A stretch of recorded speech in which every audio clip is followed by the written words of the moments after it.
بیرۆکەی کردنەوەی ئەو پێشانگەیە لەوە هات کە پێشانگای تا ئێستا لە هەرێمی کوردستان پێشانگای لەم جۆرە نەکرایتەوە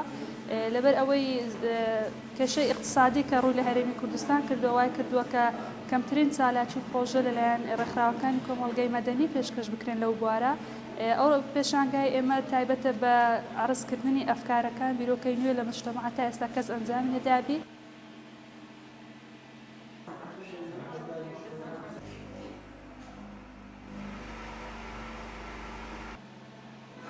ئەو بابەتەنێک کە زیاتر من تێبینم کرد زیاتر ڕەهەندی گەشەپێدانی مرۆیە یاخود با بڵێم پەرەپێدانە بە بواری منداڵان و ژینگەیەکی لەبار بۆ تەندروستکردنی بواری زیاتر منداڵان و هەروەها کاری دەستی و کارە خۆبەخشیەکانە.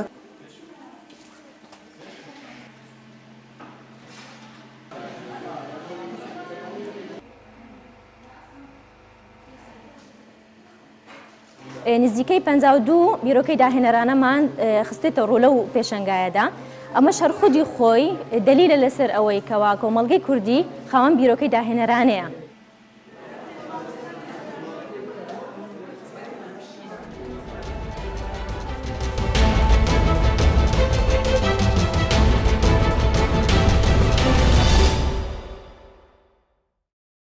نوابتوان سربيلا في تاكش من هنا دكتور زهير عبد القادر.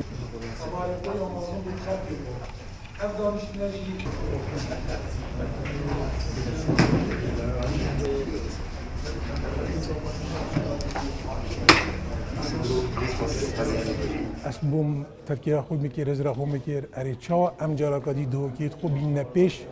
دیار کم بو وی خلکی اویزیدم میشه هاتیه دوکش همی رخ جور او جور دور برا دا دیار کن که ام دوکی کینه ام دوکی ترسان کینه افکر براسی بو منهاج برهنده اسرا بمدر صافته وی البومه طبعا و 4 سال از پیوه حتی بس که بشیم تشتکی جوان بین پیشچاف یه دوکی چینکی دوکی ترسانن دوکی بهاگرانن دفمن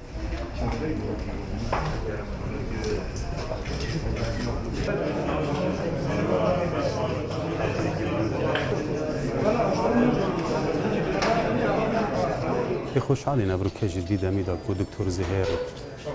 قادر كو يكشخل كي دوكي هرچند الغربة بالباجر دولة دنمارك لأوف هزرا اجتماع پروارانا یا کو حشولات خوب کت حش باجر خوب کت امروکه بیاو هزر انجام دا من باور اف پرتوکه یعنی اف البوم ده بتا پنگا وکا گلکا باش بو توثیق کرنا پارچه کش دیرو کا باجر دو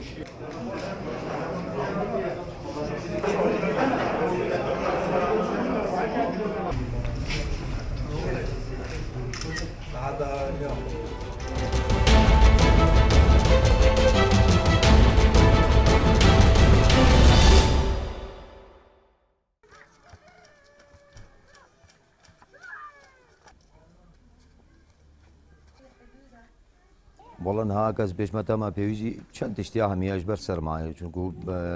نوتنینا جلوبر کنینن یزوستانی يعني تشتاميش مرات بين او نانا كيف خذ بر ملي غازي ب 150,000 ام نقارن كر ما راتبه ما ايشا ام نقارن هكا حكومه تعاوني ناقش مره ام نقارن بيدري شغله ما قال لك بزعمتها